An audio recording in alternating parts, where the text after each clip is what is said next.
Bon, on va parler dans cette vidéo des attaques que subit l'Occident. Et oui, des attaques qui sont liées tout simplement à la situation que l'on connaît en Iran, au Moyen-Orient.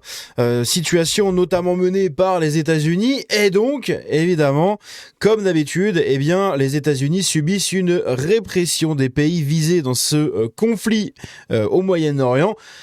Et on va voir, il n'y a pas que les États-Unis qui sont visés, d'accord? La France indirectement l'est aussi.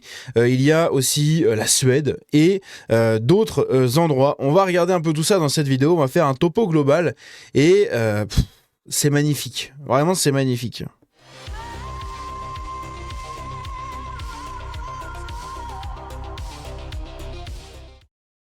Alors, pour faire simple, on a plusieurs cas en fait d'attaques que subit l'Occident.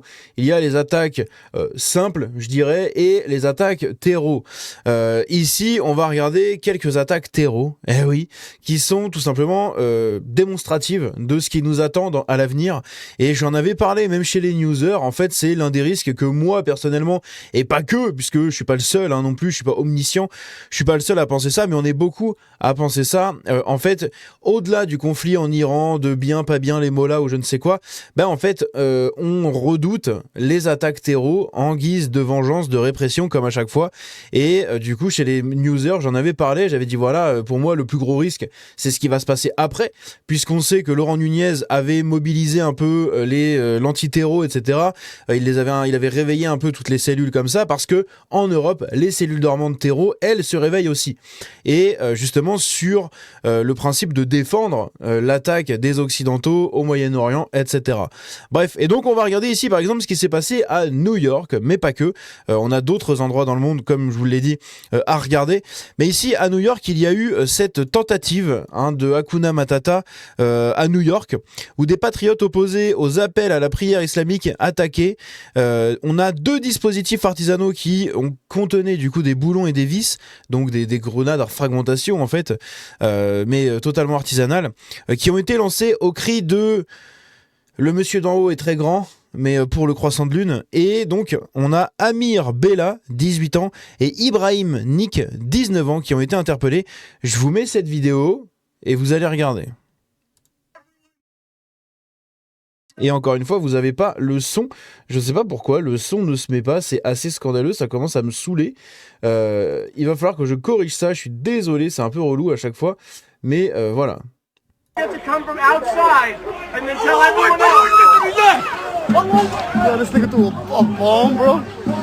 Donc vous avez dû entendre, celui d'en haut est très grand.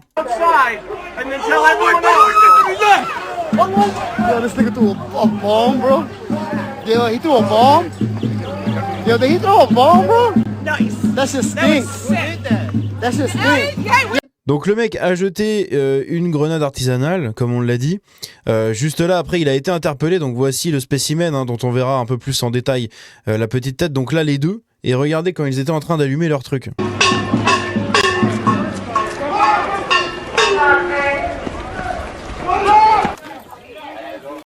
Donc ils se sont fait interpeller les deux. Ici on a le dispositif qui a été lancé, qui visiblement n'a pas explosé ou n'a rien fait.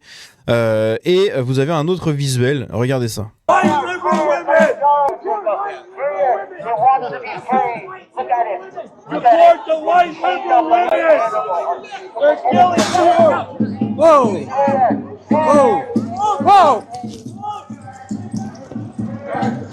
Donc visiblement ça n'a pas explosé, Le bruit qu'on entend c'est quand il l'a lancé, elle a dû rebondir contre les barrières, mais on entend la dame qui crie quand le mec s'est pointé pour le lancer. Bref, donc ça c'est un des premiers cas. Justement, on a ici donc un peu plus de détails. Donc c'est une manif anti-croissant de lune à New York, et donc on a Amir Bella, 18 ans, et Ibrahim Nick, 19 ans. Une belle tête de vainqueur, messieurs dames. Ah oui, ça c'est une tête qui sent bon, comment on appelle ça, merde, la turkey, la dinde, la dinde de Thanksgiving. Ça sent bon l'américain profond, n'est-ce pas? Et donc ici ils ont lancé deux engins explosifs, n'est-ce pas, et fonctionnels apparemment, mais ils n'ont pas l'air d'avoir fonctionné, ou peut-être qu'ils ont explosé après, je ne sais pas. Conçus pour ça et ça, que je ne peux pas dire. Ils sont pro ça, évidemment, comme d'hab, c'est le Bangladesh, hein. Ils sont pro-Bangladesh, on va dire ça comme ça. Et il s'était rendu du coup en Turquie récemment. Oh, comme c'est bizarre. Mais dis donc, nous sommes étonnés, n'est-ce pas? Ici, on a la vidéo quand il l'a allumé et quand il est parti, quand il a couru, hop, il a esquivé les flics et il est parti la jeter là-bas. Donc lui, il s'appelle Amir Bella, donc, et il a crié celui d'en haut est très grand, n'est-ce pas? Voici un peu le cas aux États-Unis.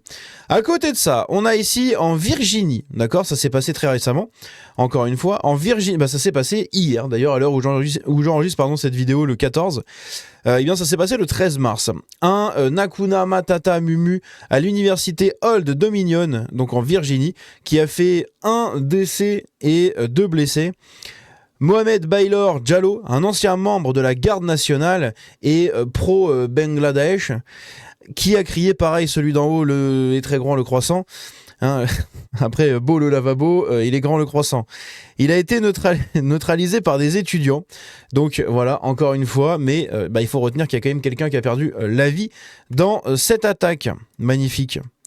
Ici, on a quoi d'autre? On a 6 interpellations. Donc ça, c'est en France. Voilà, c'est dans le Nord, dans le 62, dans le Nord-Pas-de-Calais. Vous avez un abonné de la communauté qui m'a contacté par mail. Voilà. Évidemment, je ne peux pas dire tout simplement ce qu'il m'a dit. Je peux vous dire ce qu'il m'a dit, mais je ne peux pas... Putain, je me gourde d'onglet. Je ne peux pas vous le montrer, donc je vais tâcher de vous lire tout simplement le mail qu'il m'a envoyé si je l'ai gardé. Et vous allez voir que, évidemment, je l'ai pas gardé. Évidemment, je suis un trou du cul. Bon, c'est pas grave. Et en gros, c'est quelqu'un qui bosse dans cette prison, justement, qui a été visé par une attaque potentiellement Mumu. Voilà. À la prison de Longuenesse, dans le 62, il y a du matériel permettant la fabrication d'un boom. Voilà, de quelque chose qui fait boom. Ah oui, hein, cette vidéo est remplie de mots-clés puisqu'on ne peut plus rien dire sur YouTube. En tout cas, quand on dit ces mots-là, c'est tout de suite démonétisé et tout, voire plus. Hein. Je vous ramène au strike que j'ai mangé pour les simples 2 mots que tout le monde dit sur YouTube, mais que visiblement je n'ai pas le droit de dire moi. Donc bref, dans la fabrication du coup d'un boom boom, ainsi qu'une arme chargée et un drapeau du Bangladesh retrouvés dans une voiture garée non loin de la prison. Il y a eu du coup 6 interpellations, hein, c'est quand même énorme. Et ici on a un peu plus de détails. Donc il y a eu un Hakuna Matata blablabla qui a été déjoué avec l'arrestation de 6 individus, dont 3 détenus du centre pénitentiaire de Longuenesse. Vers 4h30 dans la nuit de lundi à mardi, 2 individus ont été interpellés à proximité de l'établissement pénitentiaire après une alerte drone. Leur véhicule contenait une arme chargée, un drapeau de l'État du Bangladesh, mais également des produits chimiques nécessaires à la fabrication de boom, de l'acide chlorhydrique, de l'alu, etc. L'un des interpellés serait bien connu de la justice et suivi par la DGSI pour son profil radicalisé, comme c'est étrange. Lors d'une perquisition effectuée au domicile d'un des proches de ces suspects, une autre arme de poing a également été découverte. Les 2 individus interpellés à l'extérieur de la prison à bord de leur véhicule seraient 2 frères âgés de 21 et 23 ans. Le parquet national anti-terreau a ouvert une enquête pour association de malfaiteurs terreau en vue de la commission d'un crime et recel d'armes, etc., etc. Voilà, ça c'était pour la prison de Longuenesse. Donc le témoignage de l'abonné, en gros ce qu'il m'avait dit c'est que lui il est concerné par ça puisque c'est quelqu'un qui bosse dans la prison et que il a vu ça en fait quand il s'est pointé le matin et il était assez choqué. Voilà ce qu'il m'a dit un peu dans son mail en gros. Voilà ce qu'il faut en retenir. Ensuite, on a eu quoi d'autre? On a eu... Oh, j'ai pas montré ici les attaques. Bon, je vais vous les faire parce que heureusement je les ai en tête. J'ai pas gardé les tweets justement de news là-dessus. Bon, il y a eu du coup cette attaque, vous savez, dans l'ambassade américaine à Oslo. Donc Oslo, pour ceux qui savent pas où ça se situe, on va sortir une petite carte rapidos et on va regarder vite fait. Donc c'est en Norvège, juste ici. Je crois que d'ailleurs j'ai dit la Suède d'ailleurs. Je crois que j'ai dit la Suède. Je confonds toujours Oslo et Helsinki. Je sais pas pourquoi. Putain, c'est un enfer. Mais vraiment, c'est un enfer. Donc la Suède, juste ici. Et en plus, Helsinki, c'est en Finlande. Donc vous voyez, je confonds exactement les 3 putains de pays. À chaque fois, je me plante tout le temps. Je sais juste que la Suède, c'est au milieu. Que la Norvège, c'est tous les fjords et tout. Donc c'est le nord-ouest. Et la Finlande, du coup, l'autre. Mais alors, putain, les villes, je les mélange tout le temps. Je suis un zob là-dessus. Donc, désolé pour la petite bourde au début de vidéo. Mais non, Oslo, c'est bien en Norvège. C'est juste ici, hein, dans le sud de la Norvège, tout simplement. Et donc, vous avez ici l'ambassade américaine qui avait été visée par une attaque attaques au début du conflit avec l'Iran. Rapidement, apparemment, la piste terreau avait été un peu retenue, mais sans autre information. Et en fait, on a appris, j'en avais parlé d'ailleurs dans une de mes dernières vidéos sur l'Iran, où justement on avait appris qu'il y avait eu 2-3 interpellations, pareil, de gens probablement liés à une entreprise terreau, quelque chose comme ça. Donc c'est assez incroyable. Donc on a une prison en France qui est ciblée par ça. On a eu aussi, je l'ai pas mis parce que les mots-clés sont beaucoup trop compliqués à donner sur YouTube, mais il s'agit d'un lieu de prière pour les J en Belgique, d'accord, sans dire les noms, qui a été frappé par une voiture bélier. Voilà, il y a une voiture bélier qui a foncé dans ce truc-là. Il y a eu aussi ça aux États-Unis, je sais plus trop où, dans le sud-est des États-Unis, je crois. Je sais plus dans quel état. Il y a eu cette attaque, je croyais avoir gardé les tweets, mais c'est pas grave. On a eu du coup ça aussi aux États-Unis. Il y a eu, je sais plus où c'est. J'ai pas envie de dire de conneries, donc je vais rien dire. Mais globalement, c'est dans l'est du pays. On a eu donc pareil le même lieu de prière que la Belgique, mais qui a été ciblé du coup par une voiture bélier. En Belgique, ils ont interpellé des gens, etc. Enfin bref, c'est absolument fou. Je sais, j'ai un doute sur la Belgique. Sur le lieu, mais il me semble que c'était bien ce lieu de prière-là aussi qui avait été visé en Belgique. Hein. Ça avait fait d'ailleurs la une pendant plusieurs jours. Enfin, la une, ça en parlait beaucoup sur les réseaux pendant plusieurs jours. Donc bref, voilà un peu les attaques que subit l'Occident. Et le dernier truc, un peu rigolo mais pas trop, c'est tout simplement ceci. C'est donc le maire de New York, Zoran Mamdani, hein, j'en ai fait plusieurs vidéos, je vous invite à aller les voir, sur ce petit personnage juste ici, hein, qui est assez intéressant puisque il se fait passer pour un prolo, c'est un mumu, il participe à l'islamisation de New York. 25 ans après ce qui s'est passé à New York, vous avez ce mec là qui arrive à la tête de la ville.